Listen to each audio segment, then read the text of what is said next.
Hello friends, আজকে একটা different item try করব। এটা আমি ফার্স্ট টাইম বানাচ্ছি, সেটা হচ্ছে ফুল চিকেন রোস্ট। চলো কীভাবে বানাচ্ছি দেখে নিই।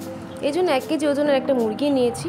এটা বাজার থেকে ভালো করে কেটে নিয়ে আসা হয়েছে। এরপরে বাড়িতে এসে ভালো করে ভেতরটা বাইরেটা ধুয়ে নিয়ে এটা 2টো লেবু এবং নুন দিয়ে জল দিয়ে পুরো ভর্তি করে, বাটি ভর্তি করে এবং মুরগিটাকে ভালো করে ডুবিয়ে সেটাকে আমি 1 ঘন্টার জন্য ঢাকা দিয়ে সাইডে রেখে দিচ্ছি। এরপরে মশলা, মেন যে মশলাটা সেটা প্রিপেয়ার করে নিচ্ছি।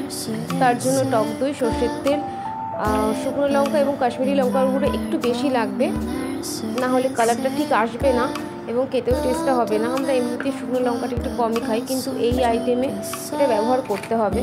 এরপরে আদা রসুনের পেস্ট দিতে হবে, জিরে গুঁড়ো, তার সাথে গোলমরিচ গুঁড়ো দিয়ে ভালো করে বেটারটাকে রেডি করতে হবে। এর সাথে টমেটো কেচাপ দিয়ে দিতে হবে এবং কস্তুরি মেথি দিয়ে এই মশলাটাকে প্রিপেয়ার করতে হবে।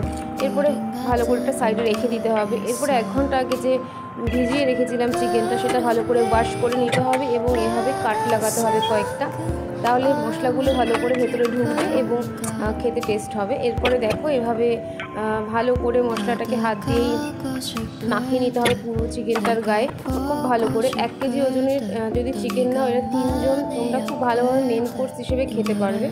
এরপরে দেখো লেগ দুটো এভাবে সুতো দিয়ে বেঁধে নিতে হবে যাতে ভালোভাবে প্রেশার কুকারের ভেতরে ঢুকে যায়। এরপরে একটা স্টিলের কোনো বাটি বা প্লেটের উপর বসিয়ে তার উপর একটু হালকা কাশ্মীরি লঙ্কার গুঁড়ো ছড়িয়ে দিতে হবে কালারের জন্য।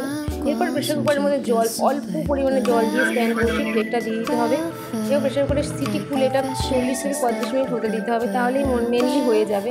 এরপর এই যে স্টেপটা করছি সেটা তোমরা নাও করতে পারো, কিন্তু করলে ভালো লাগবে খেতে। এই জন্য বাটার ব্রাশ করে এটাকে অল্প একটু সেঁকে নিতে হবে, তারপরে এটা কোল্ড ড্রিঙ্কস দিয়ে খেয়ে নিতে হবে। এটা খেতে খুবই টেস্ট লাগবে। এটা কোকো কোলার সাথে খেতে পারো, দারুণ লাগবে খেতে। টাটা।